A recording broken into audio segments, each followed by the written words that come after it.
a dialogue between old and new. Living in Korea, especially here in Bukchon, where contemporary life coexists with rich cultural heritage, there is this constant pull and push between past and present, which creates a dynamic tension and balance. And in my work, I strive to give a new purpose to something that is old and presented in a contemporary context.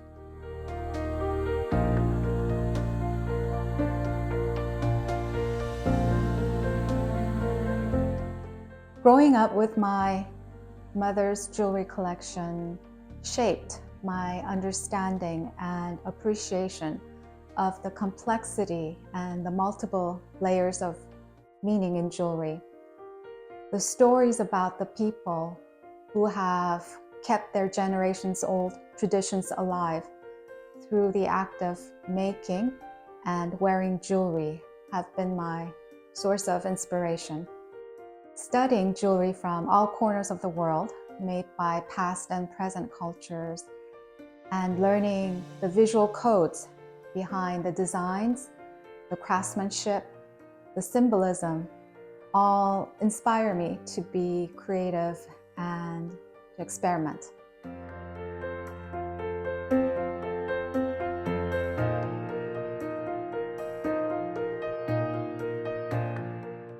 I began to create jewelry in 2008, and it was to make something for myself.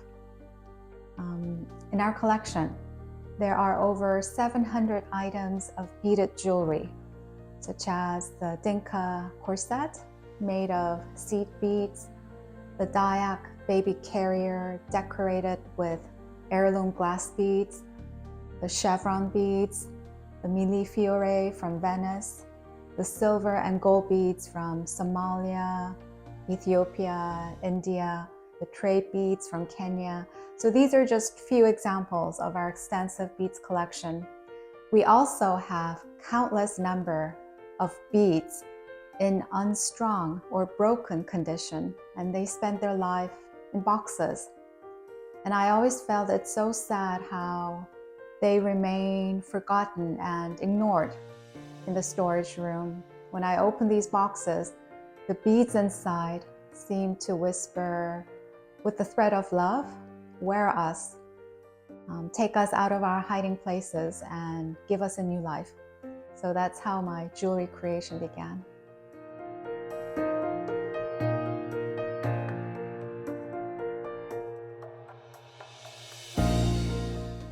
I studied jewelry design at the Gerrit Rietveld Academy in Amsterdam for 2 years, which was an eye-opening experience because I discovered jewelry can be a medium for artists to share their stories and perspectives and even challenge traditional ideas about jewelry, wearability, and material. My jewelry doesn't require metal smithing techniques or casting. The beads from various cultures are strung together with silk threads, which are braided and twisted, and I find the immediacy of this process very satisfying. In my mind, these pieces become a layered archive of memories. The bead's original memory and my memory merge to create a new story.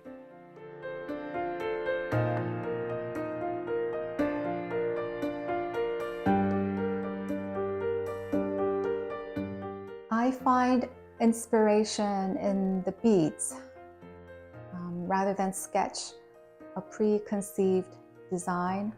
I begin by working directly with the beads, playing with them, infusing, marinating my fingers with their colors and patterns. This allows me to explore my idea freely and keeps the movement of my hands free-flowing.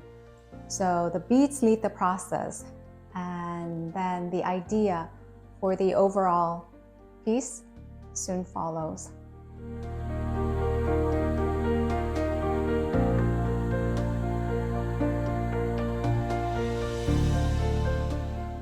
Depending on the design, It usually takes 2 to 3 months to complete one necklace.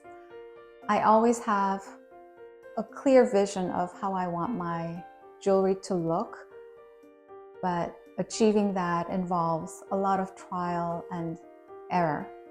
I'm very lucky because I have access to an incredible collection of beads from all over the world. So I feel like a kid in a candy store with an impossible array of choices. The braiding and the twisting is a time-consuming process.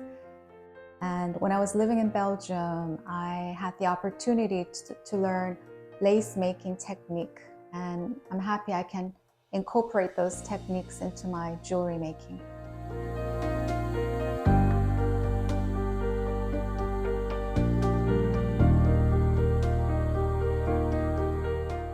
Well, as you can see, amber is one of my favorite materials because it's believed to have healing powers, it attracts sunlight, and wearing it on the skin keeps evil forces at bay. I also enjoy working with jade, which is considered to be a mysterious stone that brings good health, longevity, and good fortune. And in Korea, it has been used as a symbol of royal authority.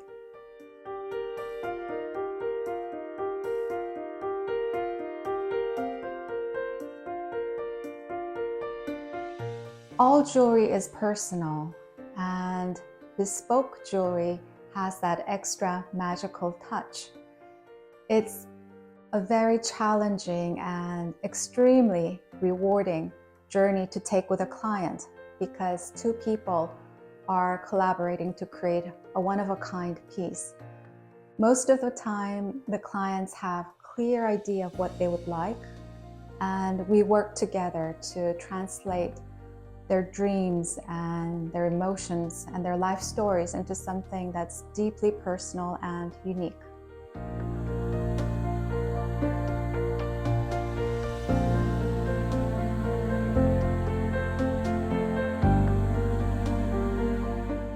Something that truly comes from your memories, your emotions, something that's not there, something you're not able to find out there. So it really comes deep from your roots.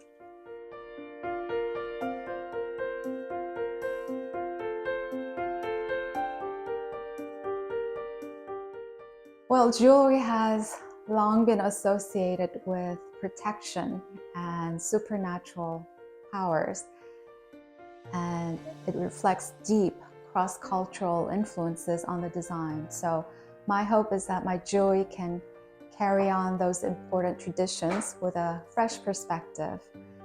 And as augmented and virtual reality becomes a part of our everyday life, I hope that the intimate and the sensory experience of wearing jewelry becomes more appreciated, and the tangible, the physical interaction between the maker and the wearer becomes ever more essential.